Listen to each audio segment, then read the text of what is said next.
Baik, terima kasih. Ya, perkenalkan, nama saya Teras, mahasiswa dari TAP JBI. Saya ingin mengajukan satu pertanyaan buat Ibu. Ketika seorang hamba Tuhan jatuh dalam kesalahan moral, bagaimana gereja seharusnya merespon secara alkitabiah antara menerapkan disiplin rohani, memberikan proses pemulihan, dan mempertimbangkan kemungkinan kesempatan untuk melayani kembali. Mengingat Alkitab juga menekankan pemulihan dengan lemah lembut dalam Galatia 6 ayat 1. Tetapi di sisi lain juga menegaskan pentingnya menjaga integritas pemimpin gereja seperti dalam 1 Timotius 3 ayat 2. Terima kasih. Silakan duduk di tempat penanya depan. Oke.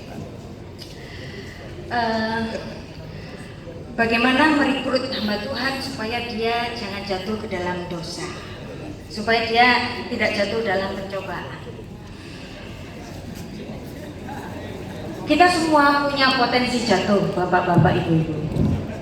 Jadi walaupun rekrutmennya itu sudah ketat banget, Anda tadi barangkali masih mengingat bahwa saya percaya setiap hamba Tuhan yang besar dan kemudian jatuh, atau siapapun yang pernah jatuh, awal pelayanannya itu biasanya awalnya itu benar-benar, awalnya itu setia, awalnya itu menyala-nyala, awalnya tulus.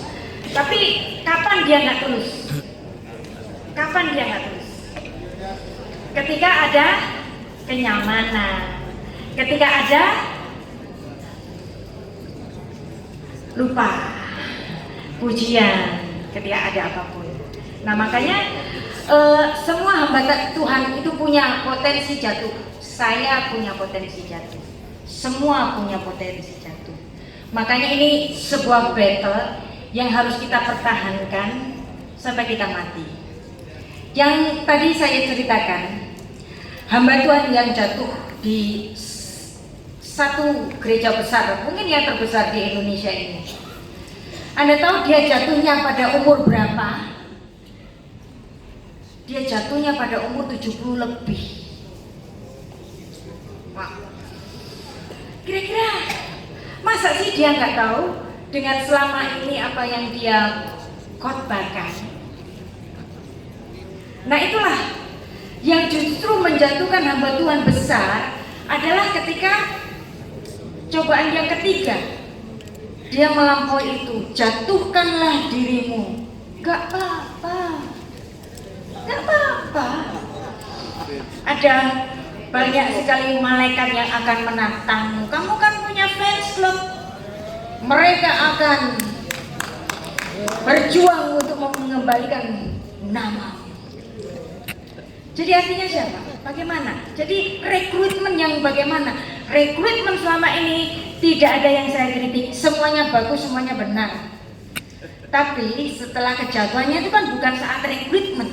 Itu kan jauh nanti. Bahkan ada yang jatuh setelah umur 70 kan kasihan. Umurnya mungkin hanya tinggal 10 tahun lagi, tapi dia jatuh pada umur yang ke-70. Kalau umur jatuh pada umur 40, umur 50 kan laki-laki itu masih perkasa. Nah ini jatuhnya pada umur 70 Jadi jatuh itu bisa kapan saja. Bukan soal rekrutmennya, tapi soal konsistensi. Maka konsistensi ini penting. Maka marilah kita bersama-sama mempersiapkan selesai dengan sempurna. Amin.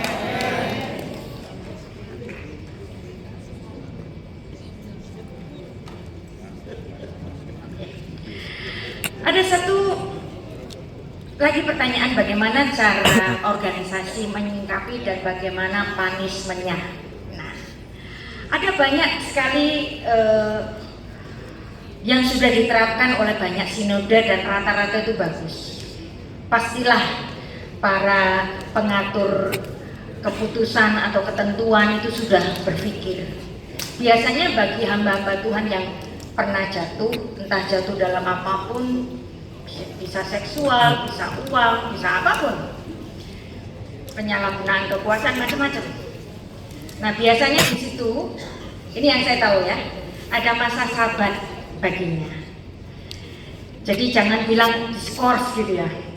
Nah kita kasih, mereka kasih, atau sinode itu memberikan masa sabat bagi dirinya untuk bisa berdiam diri lebih dahulu, supaya dia membereskan lebih dahulu, atau dia kembali mendapatkan sebuah pemuritan yang dilakukan oleh gereja itu, atau pendampingan atau apapun ya.